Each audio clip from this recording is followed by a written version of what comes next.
As a community, we build empathy, curiosity, joy, and connection when we share stories with you. Welcome to Storytellers Project, part of the USA Today Network. Hi, I'm Megan Finnerty. I'm with USA Today, and I'm the founder and director of the Storytellers Project. We genuinely appreciate you taking a chance on live storytelling and sharing your evening with us. Tonight, we're joining 5 Americans from across the nation to create community.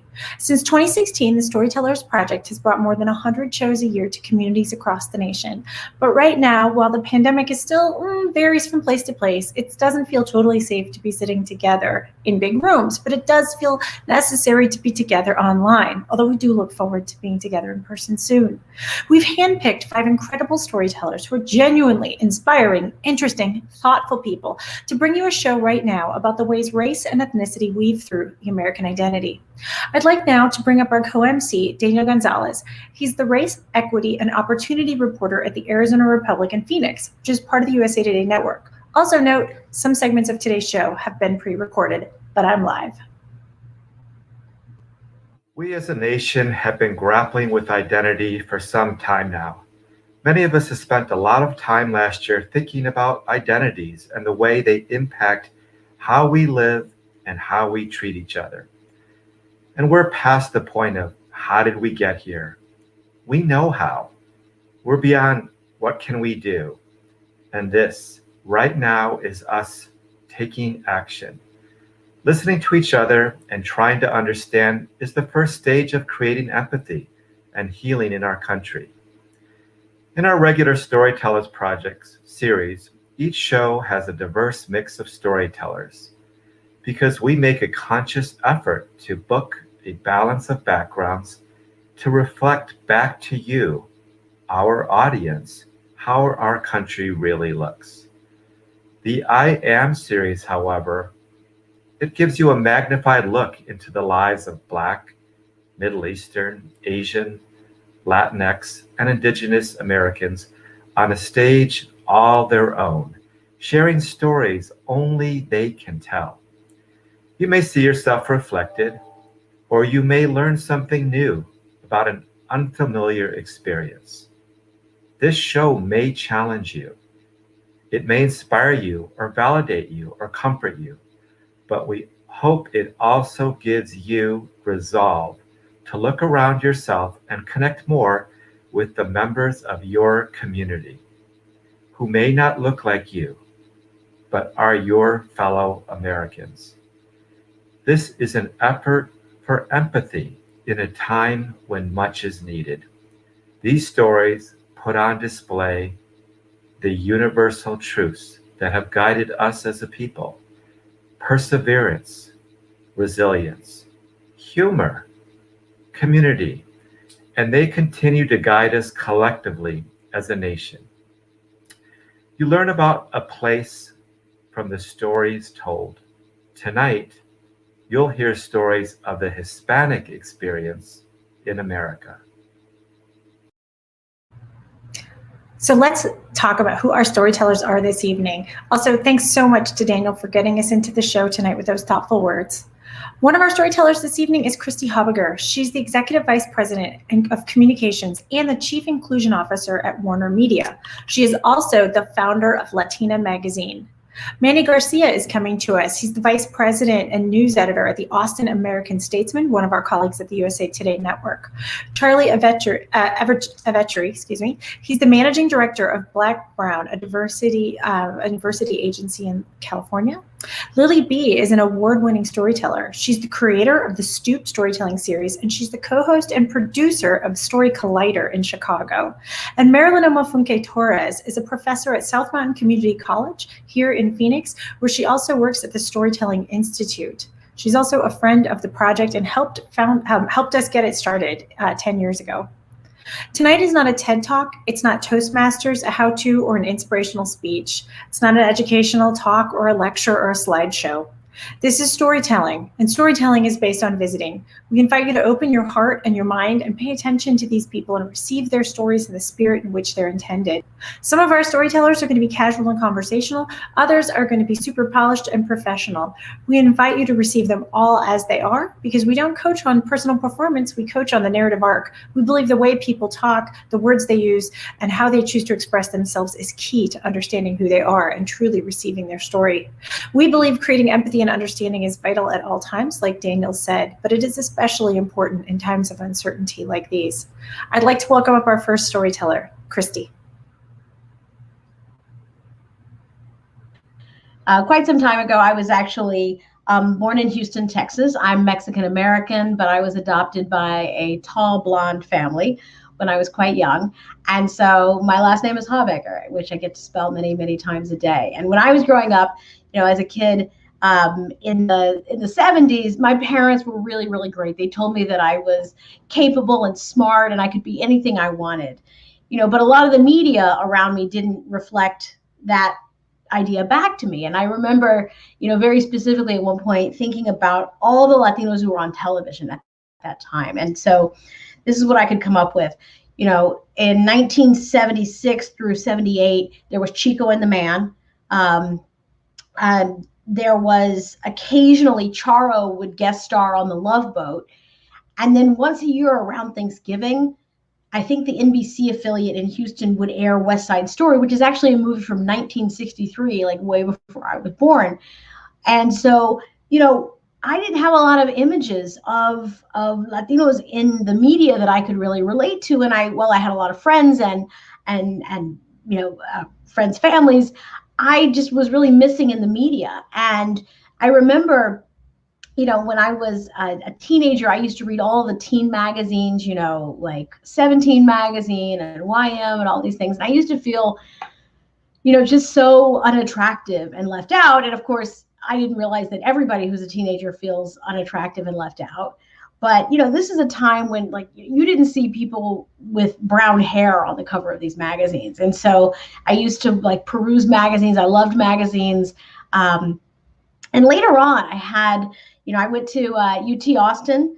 And while I was there, I had a friend named Anna who had beautiful dark brown skin and long black hair. And I was now graduated from the teen magazines up into Glamour magazine or Cosmo, right? And I remember my friend Anna told me that she never really read a lot of the teen or women's magazines. And I said, why is that? Is that, because she sort of grew up with this strict Mexican Catholic mom. And I used to joke her mom didn't believe in premarital kissing. And of course, these magazines are full of advice on premarital kissing. And she said, no, I think my mom didn't want me to read these magazines because if this is supposed to be beauty in this country and we're not in here, you don't need to be reading it. And I was just struck by that and just one of those consciousness raising moments. And suddenly I began thinking really critically about all the things that I saw that people like me weren't part of. And, it's a funny thing because I don't know that I ever thought I would have anything to do with it. I was in college in Austin. I got a super marketable degree in philosophy, which meant I went to law school. But, when I got to law school, I was fortunate to go to law school at Stanford. And when I was there, I took some business classes. And, the 1990 census had come out recently. And I ended up writing a business plan really for a magazine that didn't exist. And that magazine was Latina Magazine, which is a magazine that was really modeled after Essence Magazine. So all my friends had grown up reading their mom's copy of Essence. And I was like, oh, I wish we had something like that, but for us. But it was also just a class project. But the 1990 census had all of this incredible information about how there were 28 million of us now, which was as many as there are people in Canada. And there was a whole Time Magazine had a cover that was this is going to be the decade of the Hispanic, which apparently got, rescheduled. But it was a really interesting moment because a professor had said to me, if this is really true and there hasn't been a product like this, you want to think about doing it. And so I decided to try and become an entrepreneur. And it took many years.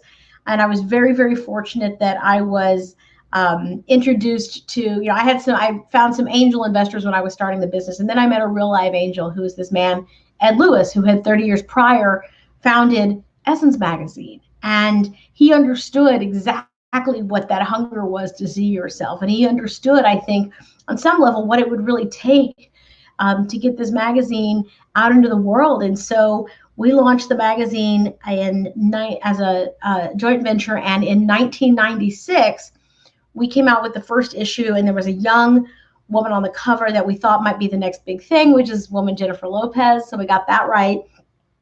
And one of the things that I thought was really going to be not easy, but I thought, aha, we've made it, right? We're on the newsstand. We're there next to everybody else, and we look just as good. I actually think we look, even better maybe. But the hard thing was that, to keep a magazine going, you have to have advertising. And so I would go to visit Detroit, and I would see, Ford and General Motors and Chrysler, and they were all beginning to advertise. So we were going to make it. And this was like a really, a big deal to get automotive makers to advertise in a magazine.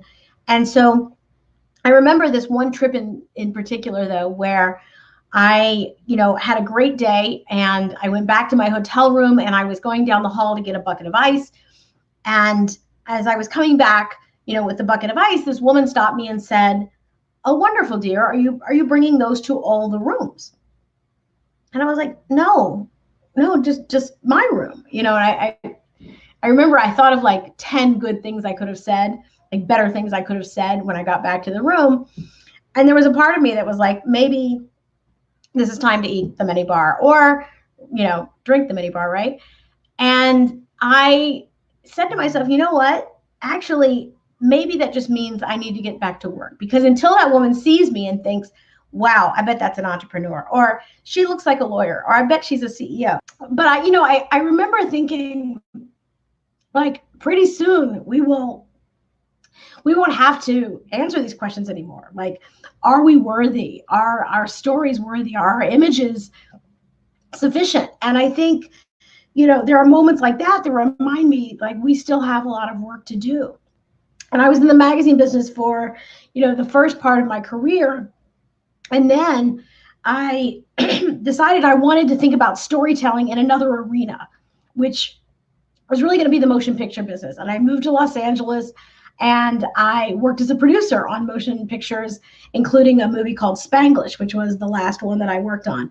And, for me, I really realized that the business of magazines and the business of motion pictures are quite different. But the truth is, like, my purpose was the same, which is that I wanted to shape our images and tell our stories. And I think that having an opportunity to do it in another medium was really such a blessing. But, I think after having a new product every 30 days in the magazine business, to suddenly spend 2 years on one thing was really hard for me. And so then I went to the talent agency business, and I worked at the premier talent agency CAA for many years, and helped build a Latin practice and roster. And so I was able to represent people like Shakira and Eva Longoria and America Ferrera and Salma Hayek, and just these remarkable women. And I love that, because what I figured out was that if I could empower these women as storytellers, particularly as producers, then we have a better shot of controlling our own narrative and showing how worthy and remarkable our own stories can be. And so I enjoyed that a great deal. I feel like I was fortunate that I had a number of experiences that reminded me, that representation matters, right? Like, you can't be what you can't imagine. And so for me, one of the things that I thought was probably the most representative moment of that was one day when I had a chance to meet Malala Yousafzai, the young woman who won the Nobel Peace Prize, the young woman who was shot, by the Taliban. And I stayed up late the night before reading her autobiography, because I, wanted to be ready for the meeting. And in the middle of the book, I was so shocked, because she mentioned the television show Ugly Betty 3 different times in the book. And it was things like, she and her friends had gone to Islamabad, and they bought DVDs of American television shows, and they were watching Ugly Betty over and over. And she thought that maybe she wanted to be a journalist someday so she could use her voice like Betty. And then, you know, but she's also worried that the Taliban is going to come to her town and burn her Ugly Betty DVDs, which is just, you know, a thought that most young women never have. And I emailed Salma Hayek, who was a client I'd worked with, in the middle of the night. And, you know, she was in London and I was in California. And I said, did you have any idea that Malala loved this TV show, Ugly Betty? She was like, no, I had no idea. And I said, you know, we cannot doubt that what we do in entertainment matters. It shapes what stories get told and who gets to tell them. And I think about this all the time. You know, there's 7 billion people on this planet, and most of them will never come to the United States, but they see our movies and our television. And you know, in Hollywood, we decide what a hero looks like. We decide what a villain looks like. And I think that matters so much. And I was at the talent agency for 15 years, and recently, about a year and a half ago, left to go to Warner Media, which is the parent company of HBO and Warner Brothers and CNN and Turner and all of these remarkable entertainment brands, because I thought if I could have a fraction of the impact on this company that I've had on CAA over a long period of time, then I should do so, because I think, you know, I want to measure my life in impact. And I feel like I've had a number of different jobs now that I'm like much older. I've had, you know, quite a long job history, but I feel like I've had, you know, one career and one purpose, which is to shape our stories. And I think about that because really, you know, when you look at the projections of this population and our community going forward, I always think, you know, our grandkids are going to, I don't know, I'm going to get grandkids because I'm not married, but I always think, like, you know, our grandkids are going to ask us, what was it like back when you were a minority? Like, what was that like? And I want to be able to say I did something, you know, that I helped hopefully tell our stories. Oh gosh, Christy, thank you so much for your story. Thank you so much for your work. I'm so struck by Christy's clarity of purpose, that she wants to measure her life in impact, and that no matter where she was or what her career was in the moment, she knows that her like central focus has been to tell the stories of people like herself and so many that look like her and that live like her. Christy, your story is genuinely an inspiration, and we are so thankful that you're doing the work in the media and in the entertainment industry. We're also, though, thankful that you remember how you got there and were willing to tell us the story. Thank you so much. Our next storyteller is MANNY GARCIA. He's here telling a story truly of intergenerational resilience. Take it away. My world is the intersection of coming to a new country and loss of press freedoms, and what does it mean for us today. And what I'll start, I'll move ahead and I'll shift back towards my childhood. But for me, one of the defining moments, I've been in this business 30 years and I've had great success. It's been a real blessing. It's like, it's doing mission work. So I've had this great trajectory where I was working at the Miami Herald, from cub reporter to investigative reporter. And I was always hungry to run my own newsroom. And then the publisher told me one day, he says, listen, the editor of El Nuevo Herald, the Spanish paper, is retiring. Would you consider running it?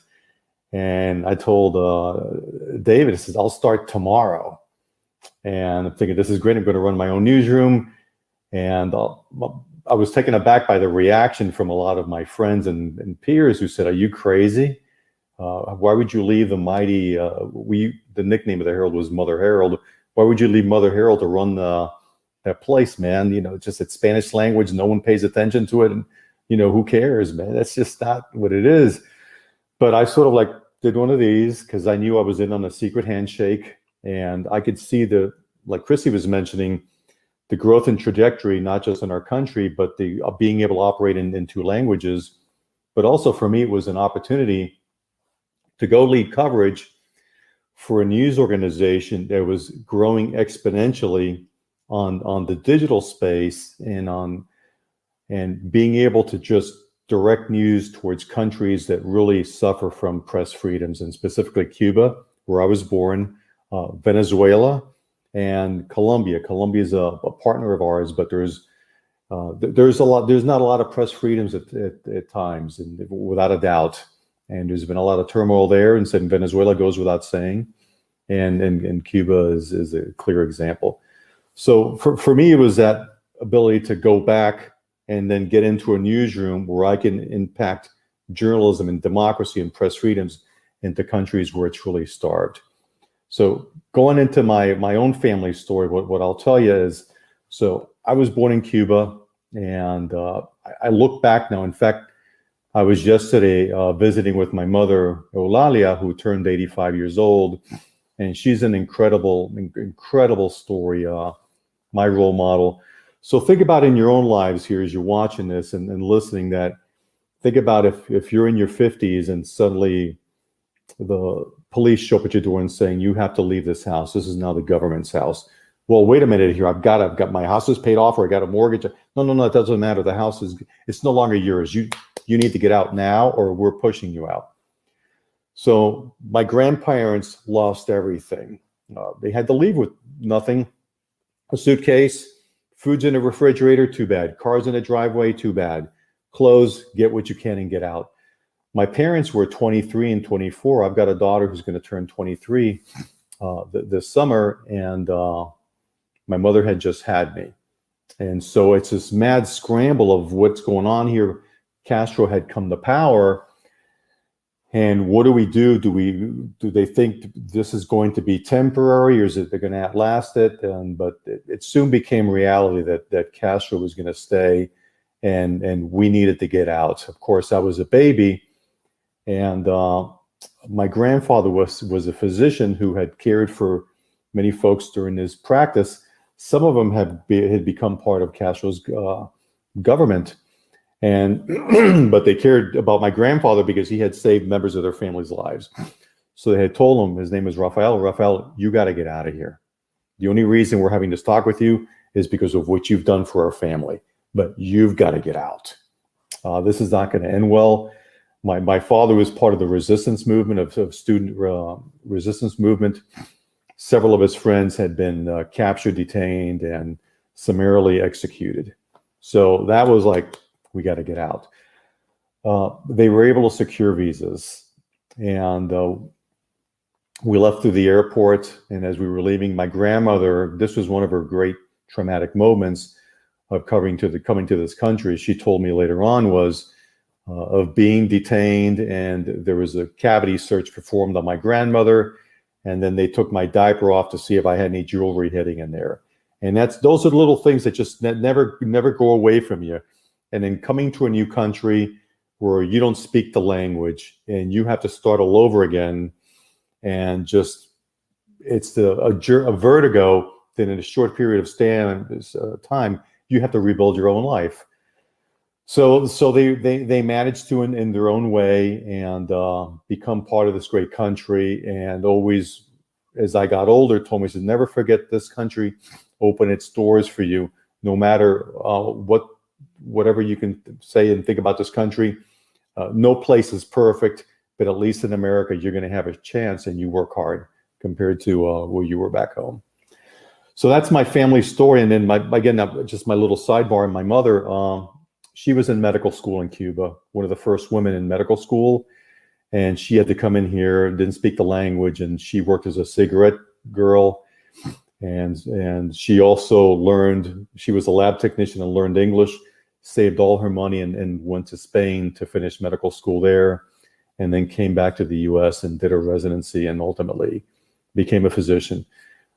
Between then, my parents had divorced. So really I was raised by a single mother and a very godly grandmother.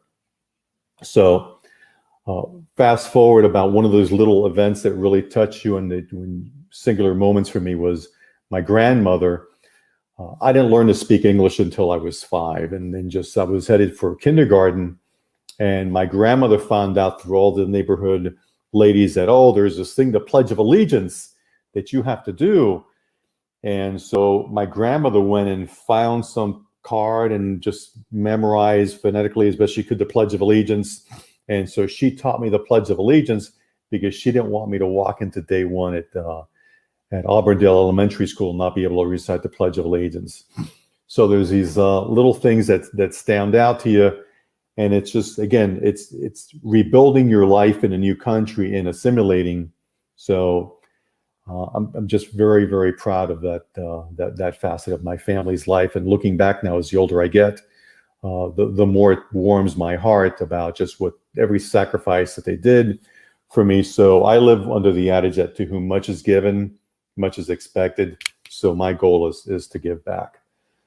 Now, remember I mentioned working at the El Nuevo Herald, running the newspaper there. So I end up in this incredible position where I get to report and lead coverage of my homeland. Goes back to journalism and what it's all about.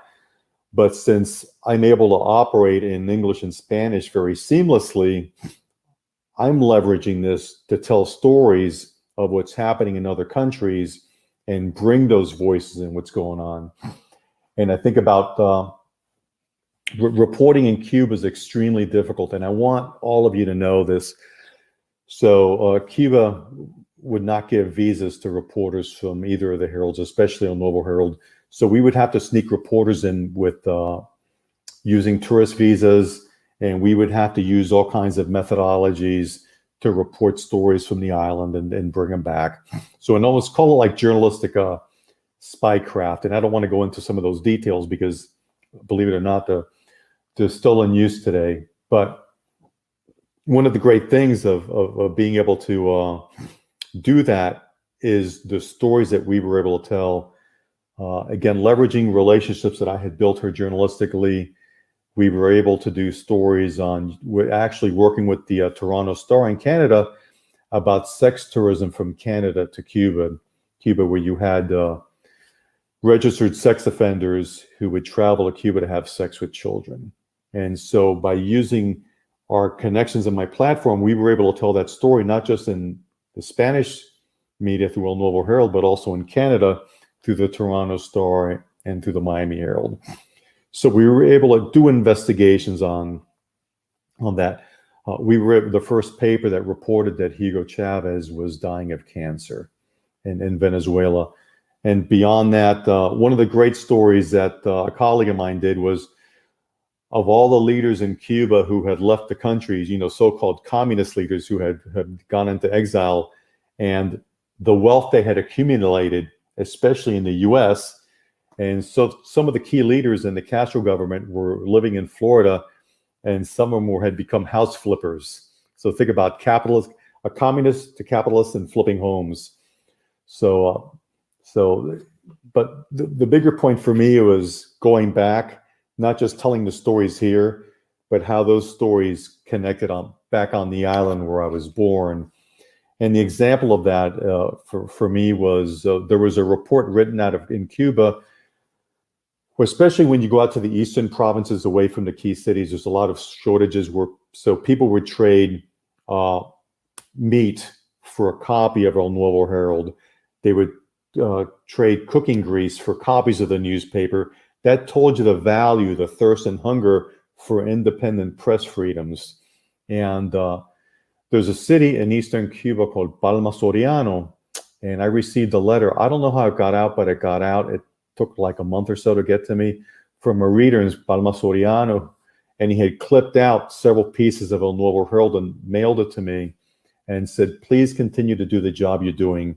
It's important for our people, for us to read what you're doing. So that for me, it was full circle back to my family and everything that they did to come in here. So I guess to wrap it up here, what really as a Hispanic and as a journalist and through my life experience, what I want to leave you with is that my job now is to fight for press freedoms and really be an ambassador. Again, it's a blessing to be able to operate and work with a team here at the Austin American Statesman. But in my previous roles with USA Today, and whether it's a standards editor and so forth, but really, to use the term, speak truth to power, but also let folks know just how fragile press freedoms and democracy are. And then we saw it with our last administration, and just how easily things can go sour, but also the importance of freedom of the press and giving back. And this will be very near and dear to Megan, but there's a lot of threats going on against journalists. There's always been, so I don't think this is something brand new. In 1976, there was an investigative reporter in the Arizona Republic named Don Bowles, whose legs were blown off. He was blown up and he was killed, and he died from his injuries doing an investigation. There was a journalist who I grew up really admiring in Miami named Emilio Milian. Emilio spoke truth to power on radio against exiles. And the same year as Don Bowles was blown up, Emilio Milian was blown up by a car bomb. No one was ever arrested and charged. Emilio lost both legs. He survived and went back on the radio. So what I want to leave you with is, again, support independent local news, because we are so key and important, and more important than ever. And again, for me, this is a blessing to be here, and I'm standing on the shoulders of a brave family, the Garcia family and the Setmanat family, who said they'd rather die broke in this country and start anew than to live in the tyranny of communism. And I'm living the American dream for it. So thank you. Manny, thank you so much for your story. As the son of a Cuban refugee, a lot of your story really resonates with me.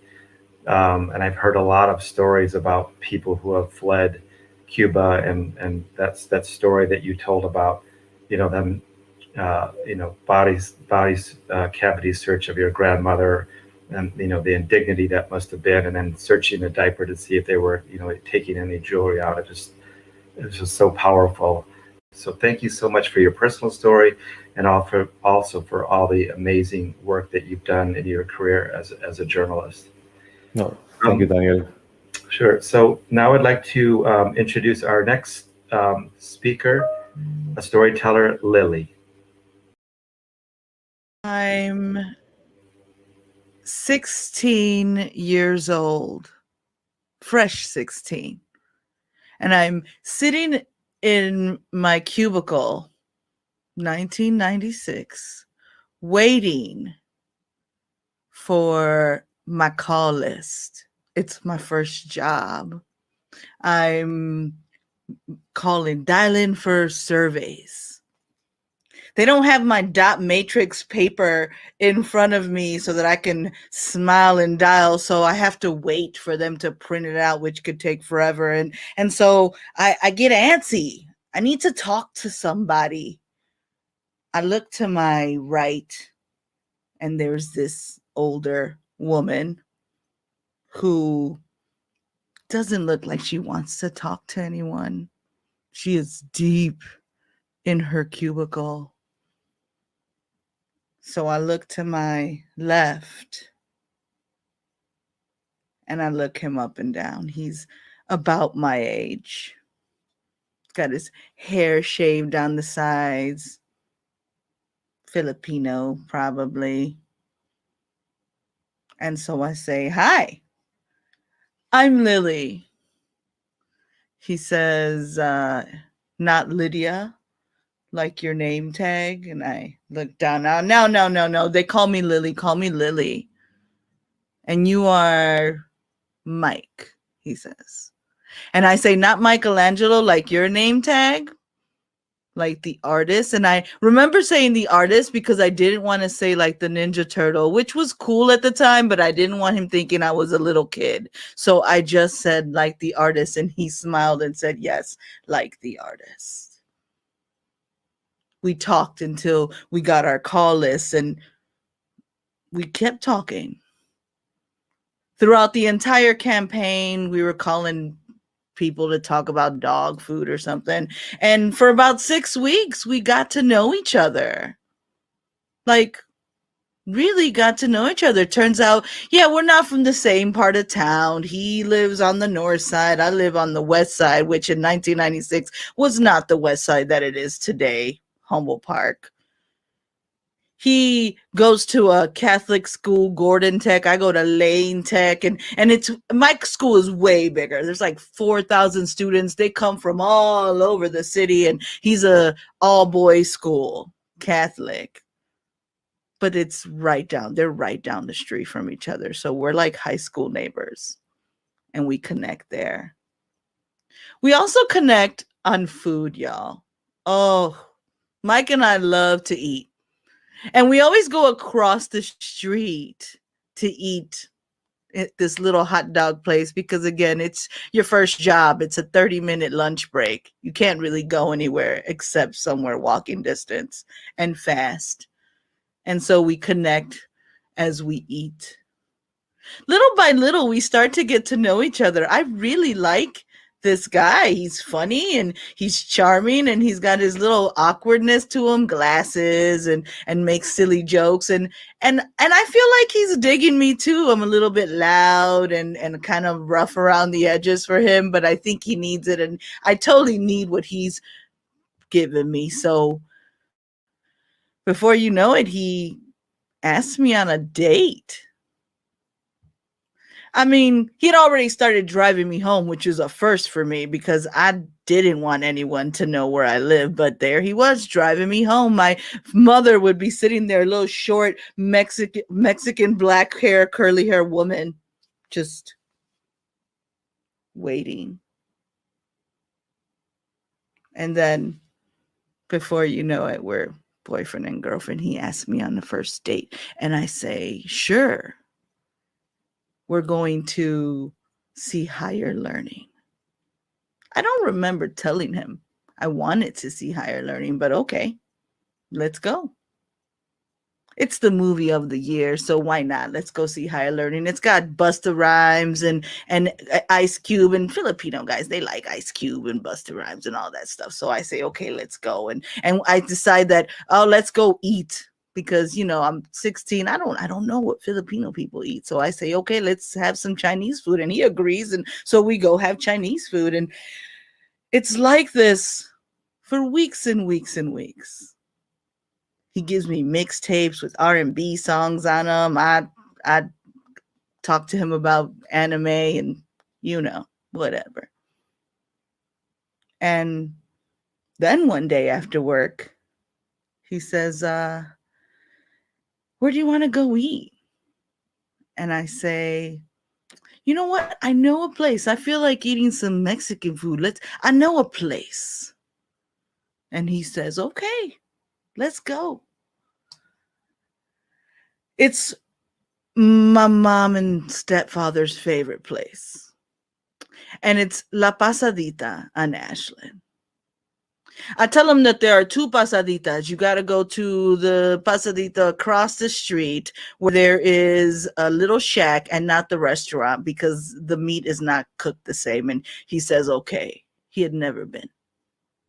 We go inside the shack and we stand there in front of the counter and I start to order my food. Thank goodness there are seats because usually it's packed and there are no seats. So I sit there and I say to him, to the waiter or the grill, because there's no waiter, it's just the grill guy who does all the work. I say, gustaría un burrito de carne asada con todo menos cebolla y cilantro. And I feel him. I feel my head turn around and whip at me. And he says, you speak Spanish? I said, yeah. Where did you learn Spanish? He says. I say, life. What do you mean? I'm from life. And he's like, wow. I'm confused, but I'm not. And the guy behind the counter says, ¿y para ti? And he says, a mí también gustaría un burrito de carne asada con todo. And I am shocked. Where did you learn Spanish? And he says, I'm Mexican. What? I'm Mexican. And we sit there and we look at each other and just are like, what? I thought you were Filipino. I thought you were Black. And in this usual suspects, piecing the things together, we start to laugh. Oh, the first date and the gifts and the food choices, and we laugh and laugh and laugh as we eat our carne asada burritos in front of each other. We're laughing and laughing. We laugh until this day about this story. I mean, our relationship would go on to produce a child and who's 25 now and a scientist. Although we didn't stay together, we are together in raising our son. And honestly, he wasn't the first. He wasn't the first. He wouldn't be the first. And he sure isn't the last person to ever mistake me for a Black woman. Not in my life. No, sir. A lot would. But he was and is one of the few that did so from a place of understanding and connection and love. And for that, I thank Mike so much, because in those moments where I just want to scream and just be like, I am who I am, I thank him for being one of those moments that I can hold on to when I want someone to be seen and heard anywhere, right? Because that's what I do. And so today, Mike's birthday, I want to say thank you, Mike, for seeing me and loving me and giving me X, giving us X. Thank you. Lily, thank you so much for your story and your sense of humor and your insight. I love a meet cute story, especially one that has like hidden layers of meaning, and yours is definitely one of those. I also want to thank you for your community leadership in Chicago, helping to pass the mic and make sure so many stories are heard. We really appreciate it. It's always a blessing to have a fellow storytelling person on our show. Now I'd like to bring up a leader in business, storytelling, and representation. Charlie from Black Brown is here to talk about being a leader closer to home and how that happened. 15 years ago, the earth shifted under my feet. The earth shifted in the way that sometimes happens in life when we move from one moment of awareness to another, when like a paradigm shifts, when there's a new level of consciousness that gets achieved. It's like a state of grace. And the earth shifted because my youngest son, at the time, he wasn't quite 2 years old, and he's the youngest of 5 kids. He'd fallen off of our bed and hit his head on the floor. And since he was so young and really couldn't express himself enough to answer, the questions that we were asking him, we decided that the best course of action was to take him to the ER. I stayed behind with the rest of the kids, and my wife began that journey, which we'd done times in the past, that journey to the hospital, and so many other parents have done the same, that you undertake with all of this worry and trepidation. That visit to the ER would change my life. It would change my wife's life. It would change my kid's life. And now, nearly 2 decades later, I can tell you that it's changed the lives of countless other people that we've come in contact with. You see something really interesting happening in that ER visit. Hours into being at the emergency room, when my wife and my son were in the examination room, that little room that they put you in, after they've been seen by the doctor and they were waiting really to be discharged, they overheard an argument. It was hard to distinguish at first. It was a bit faint down the hall and, behind the heavy doors. But as the argument grew in volume, the voices became more clear. And there was the voice of a man arguing with the voice of a woman. And the voice of the man was, you could hear saying things, you know, in a very angry tone of voice. Things like, "You're wasting my time. You could have gone to CVS for this. Learn to take better care of your kids." Now, none of this made any sense to my wife. You know, why were people arguing this way inside of the ER? Why weren't the doctors intervening? Why hadn't security shown up at this point?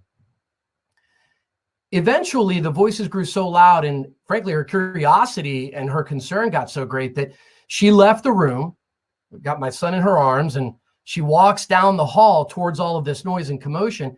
Just at that very moment, the door of another one of the examination rooms swings open, and this man wearing a white lab coat bursts out into the hallway, and he's flustered and annoyed, and he storms off. And behind him, in the room he had just left, my wife now hears multiple voices, multiple female voices. And one of them is crying. And she walks up and she looks into the room, and there in the wake of this doctor's outburst is a young Latina mom with a small child in her arms, no older than my own son. And there's this other Black woman who was consoling her. My wife is, you know, wide-eyed, and she introduces herself awkwardly, and she says to them, are you okay? What is this about? What happened? This young Latina mom is grabbing onto her kid so tight she doesn't even look up at my wife. Does not meet her eye line. She's just clutching her kid, and she's pretending my wife doesn't exist. It's like she was not even there, like she's invisible. The older Black woman then proceeds to explain to my wife that she's there to advocate for this young mom. This young Latina mom had been sleeping with her son in an alley behind a motel. And the motel manager had taken pity on her and allowed her to sleep in the lobby of the motel overnight while he called around and looked for different types of resources and for help. The older Black woman's church, which is adjacent to this motel, had been one of those people that the hotel manager had called. And she, this older Black woman, had been dispatched from the church to meet this young mom, meet her where she was, and to offer her some help. Now, why were they in the hospital ER? Well, this little boy, who was scarcely 2 years old, had not gone to the bathroom in weeks. And the mom, understandably, was very worried. Now, my wife and I wouldn't find out until much later the reasons why this young Latina mom was sleeping in the alley, or why her son wasn't going to the bathroom.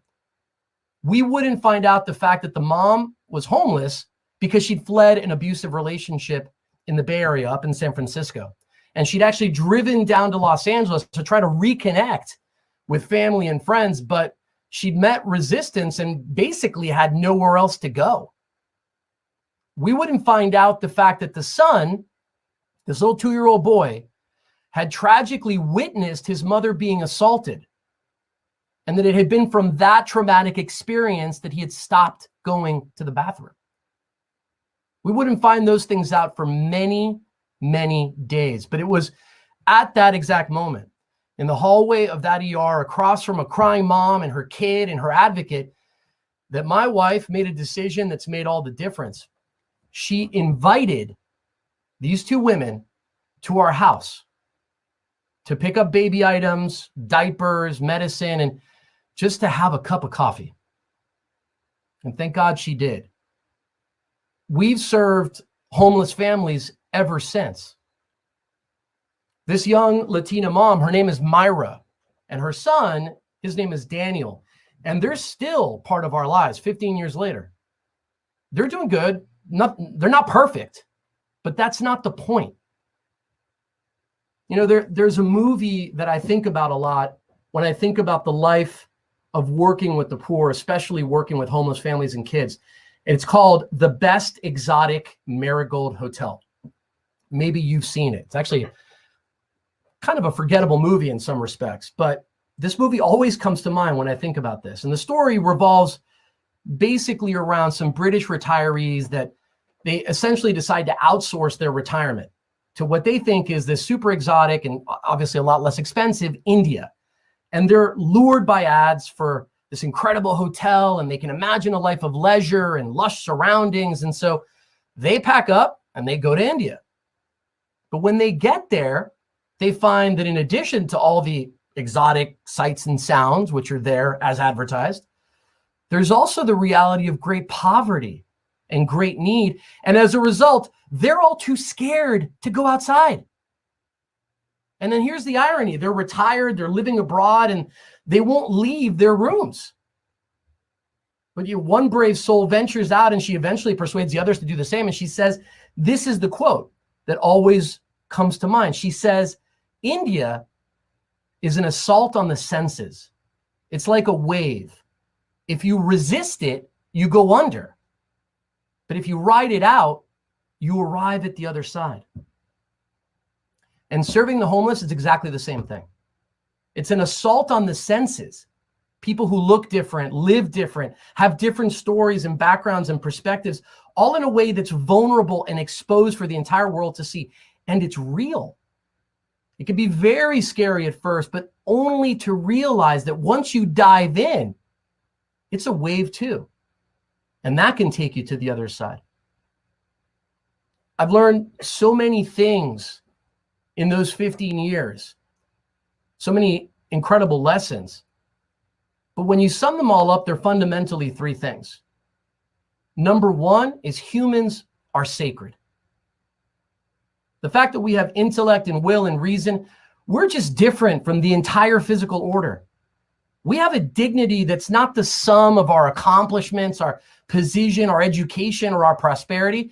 It's just inherent because we're human.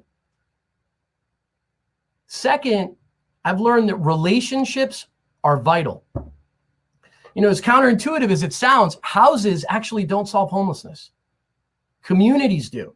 Relationships do. Knowing the first name of a person does.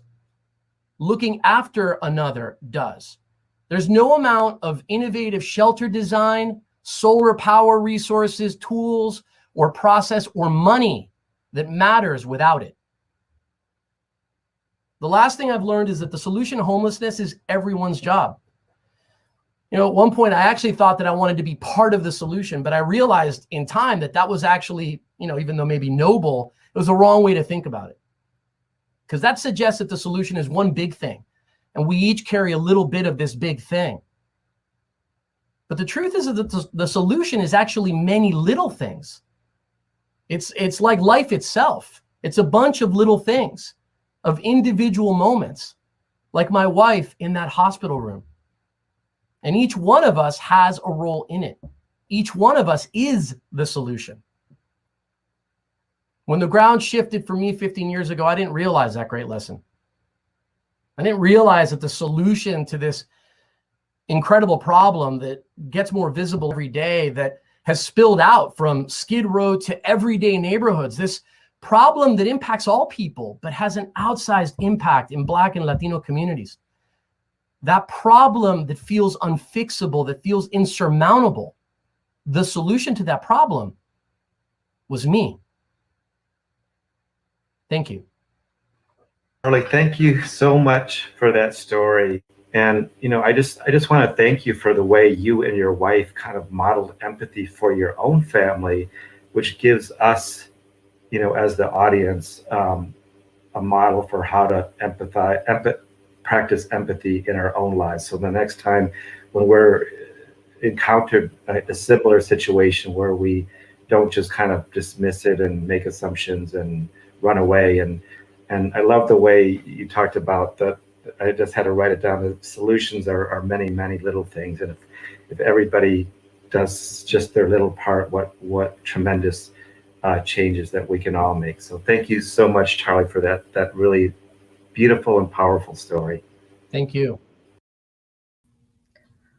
It is such a joy to hear that story, because I feel like so much of us read and think and talk right now about the impact the pandemic has had on our unsheltered neighbors. And so it is so heartening, and I mean this, genuinely inspiring to hear from somebody who's like, you can be part of the solution. Don't overthink it. Like, just start where you are. And so I really appreciate Charlie modeling that behavior, sharing that story, and so sensitively and thoughtfully inviting all of us into that work. I'd now like to bring up our last storyteller. MARILYN OMIFUNKE TORRES is here to talk to us about how complex identity is and how many ways each one of us can see ourselves. There's so many ways to engage with identity, and MARILYN is here to reflect on that. Take it away. Bienvenidos. Alacia. Welcome. Tainoti Hanhankatu. Soy Boricua y soy puertorriqueña. I'm speaking in 3 languages, and what I translate in terms of saying Boricua is that my family and my ancestors are from the island of Puerto Rico, and I am a U.S. citizen born here in the United States.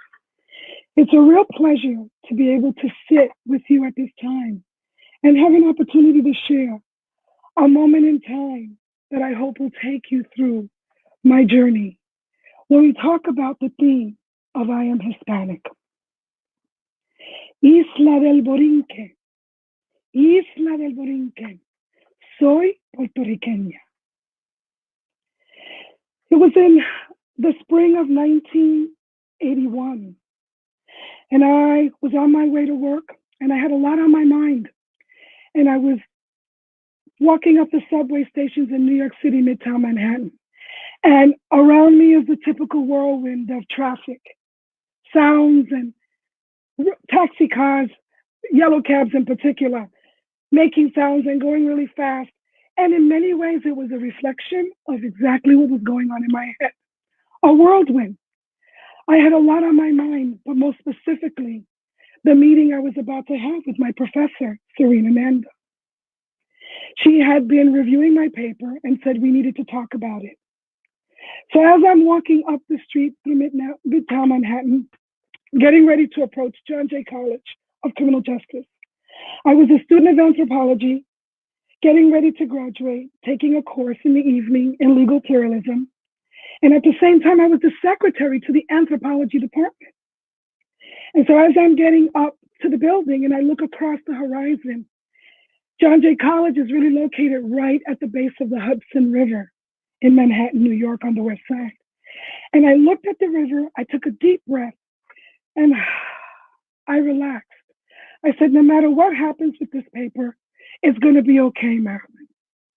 I saw the river flowing to the sea, and that is a place of my home in my heart. So I rush up, get into my office. I get busy with the day, students coming in, all the activities that we do in the anthropology department. I had been there now for nearly 7 years.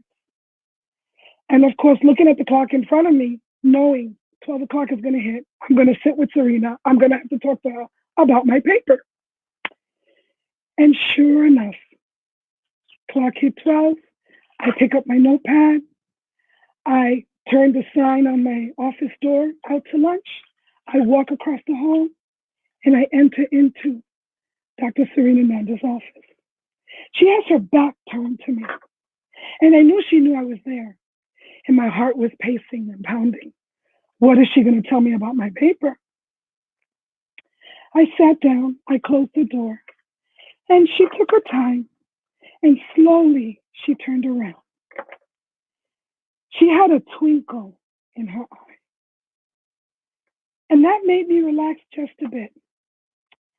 And she leans over, and when she leans over, her beautiful long salt and pepper hair just drops over her shoulder. And she kind of hovers next to me, and I can see she has my paper in her hand. And I'm trying to look, because for me, Spanish is my first language, English is my second, and writing was always a challenge. So I try to peek at the paper to see if I see a lot of red marks, and there weren't any. There were a few. And I thought, oh, that's not too bad. And so I'm trying to relax myself.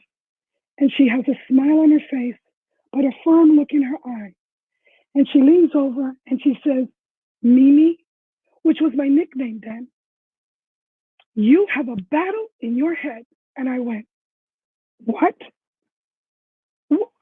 I tried not to get self-conscious about it. I tried to hold back the tears because I got really nervous. But she relaxed me. She held my hand And she said, let's talk about it. And I said, what do you mean, Serena? And she says, Marilyn, I know you're arguing culture and law in your paper, but there are so many voices here that are debating the issue you're trying to present about the influences and the transitions of Caribbean cultural, spiritual traditions functioning in an urban environment. And I said, really? And she said, yes. It's a reflection of the battle that's inside of you too. It's one you're gonna have to figure out if you want to make clear, concise, as an anthropologist in the future, arguments and positions, especially with laws that are part of a society and laws that are part of a culture. And I went, wow. And I watched as she pointed out the different ways that my traditional cultures within me were also debating the society and the culture that I was living in. And in that moment, I knew. Serena set my heart on fire. She said, Marilyn, Mimi, you've got to figure this out. And then you'll be able to understand, even if you want to choose to go into law, how to make a debate that focuses on culture and the intersectionality of cultures. And I was like, wow, Serena, you're so right. And she smiled. And she said, you know what to do. And I told her, you're right, I do. She never mentioned about my writing. She never said to me that I wasn't challenged by the code switching of Spanish and English. But what she did say to me, with all the discussion we had, was that I speak Spanish, but I am a woman of many cultures. And it was time for me to find out more. Well, that was in 1981. I graduated. I stood with the department with my bachelor's naturally, and then I stood with the department, why not? And the years would come. And then in 1984, I had a very powerful experience, one that required me to really now have my own anthropological experience. I was ready now to consider graduate school, to take a look at what I wanted to do. I made the decision on that day. I'm not going to be a lawyer fighting advocacy and the laws of this country. I'm going to learn the laws of my cultures, and through that, find the middle ground of peace. Because I realized as a Puerto Rican woman raised on the Caribbean island in New York City, that I was a blending of cultures.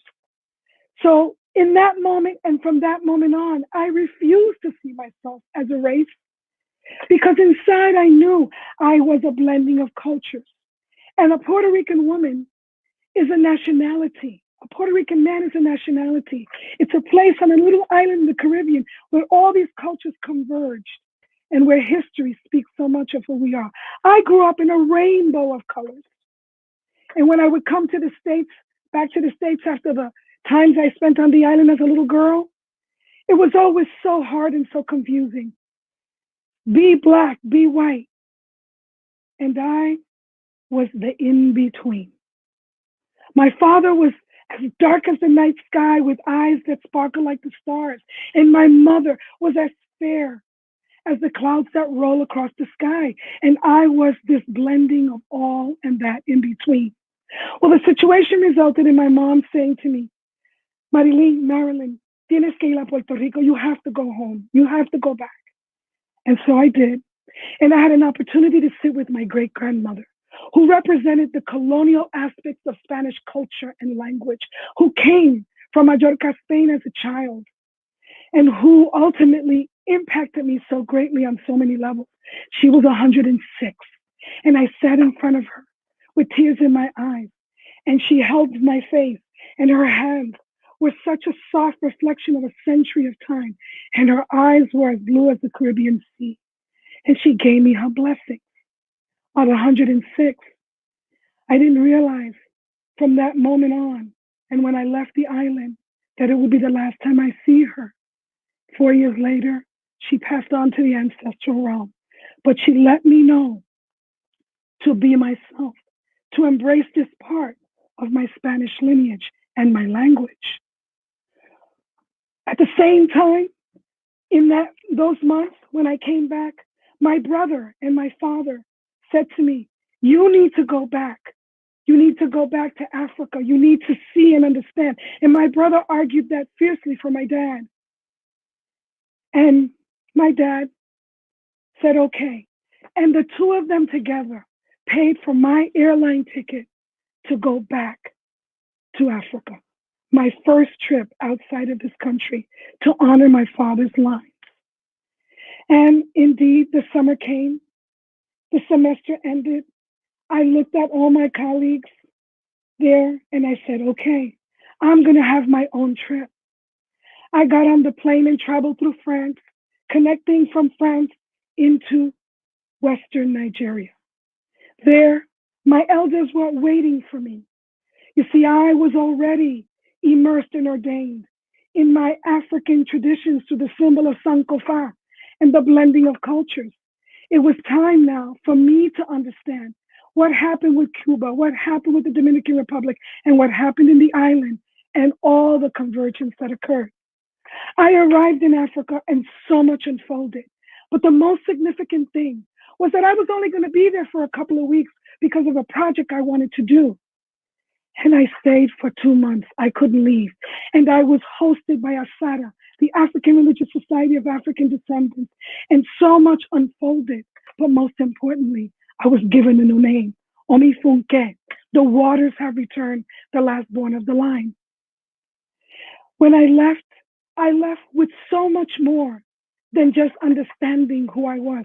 I left with a reclamation of my African lineage. I knew my Spaniard. I knew that when I went back to New York, I was going to travel. And that's what I began to do. I made a decision to go to graduate school. I said goodbye to all my colleagues that had raised me as a baby anthropologist from 18 years old to now 26. I was ready for graduate school. And Serena Nanda, she came to my house. And on January 23rd, we had a big drumming of African drums and elders who had heard me speak at the museum about Africa and everything I learned and everything I discovered. And I knew the travels would not end there. And they did not. Serena said, Mimi, OMIFUNKE, can I take lots of pictures? And I said, of course you can, Serena. Of course you can.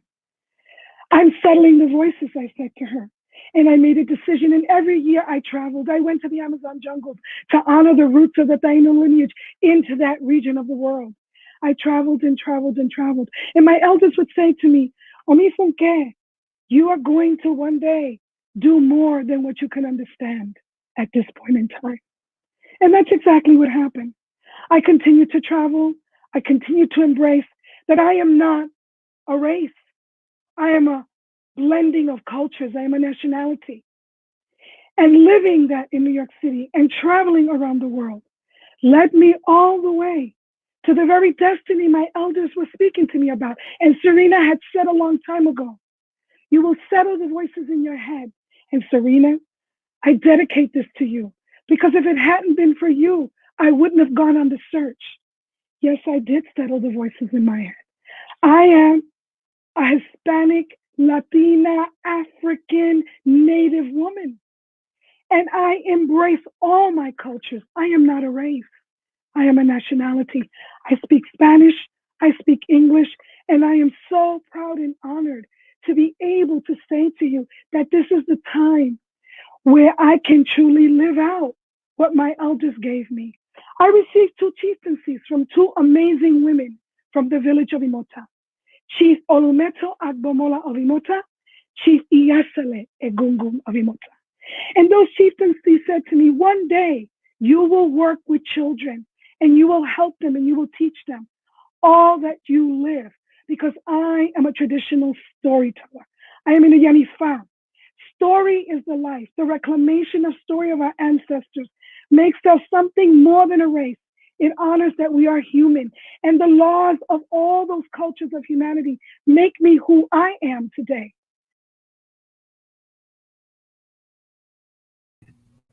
Oh, MARILYN, thank you so much for your story. Thank you for investing in our community, in so many people around you. in our storytelling collective. Marilyn was the first person I met with when I had an idea about launching the Storytellers Project. But mostly, Marilyn, thank you for being on tonight's show to reflect the truth that identity can mean so many things. It's not one thing, it's not one definition. It's truly how we live our own truths as ourselves. So we're really grateful to you, Marilyn, for reflecting that on tonight's show. I want to hand it back to Daniel to close out the show with some remarks. I love hearing these stories from Latinos of various backgrounds. They are a reminder of the diversity that exists within the Latino community. Of course, Latino is not a race, but an ethnicity. There are Latinos of different races, however. There are white Latinos, Black Latinos, Indigenous Latinos, Asian Latinos, but most Latinos fall somewhere in between. We are a mixture of races with a common bond through history, culture, and language. As these stories we have heard today remind us so well.